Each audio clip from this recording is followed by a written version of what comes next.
After releasing a video explaining what Foucault's notion of biopolitics is, many people responded by being like, explain necropolitics, explain necropolitics. Necropolitics, I know it best from Achille Mbembe's work, specifically his text on necropolitics, in which he identifies the limits of Foucault's notion of biopolitics. And for those that don't know, just briefly, biopolitics refers to the act of organizing people, controlling them not through threatening violence or threatening force against them, but actually encouraging them to embrace certain identities that can then be controlled and mapped. So instead of treating people like, essentially like subhumans that can be punished, treating them very much like humans that can be organized, mapped, and controlled in accordance with an identity that has been bestowed upon them.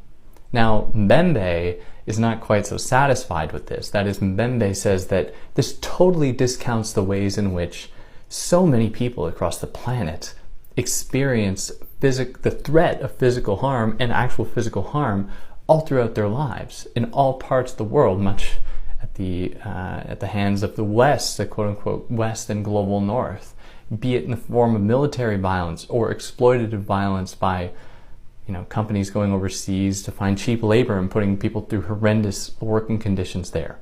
Not everything is so glossy as Foucault seems to suggest in organizing populations according to their identity categories or various identities that have been bestowed upon them.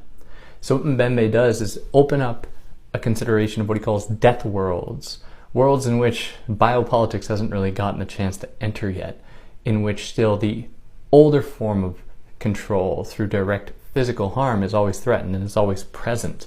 He uses the case of Palestinian people and the continual fear that they experience under the weight of Western and Israeli power. And he suggests that this is just a totally oppressive system that they have absolutely no ability to really combat, given the disequilibrium in the amount of force that each possesses. And so with his version of necropolitics, I think that we find a very important antidote, or even a counter to what Foucault offers us. To nuance this discussion, consider the ways in which biopolitics falls short in accounting for the many ways that force and oppression operate today. But yeah, let me know what you think. Do you think that one is better than the other? Do they really fit together? Can you apply this idea of necropolitics to your life? Is Foucault totally wrong and we have to totally embrace Mbembe's idea of necropolitics? I'd love to hear about it. Yeah, if you want more on this, click the link in the first comment. Peace out.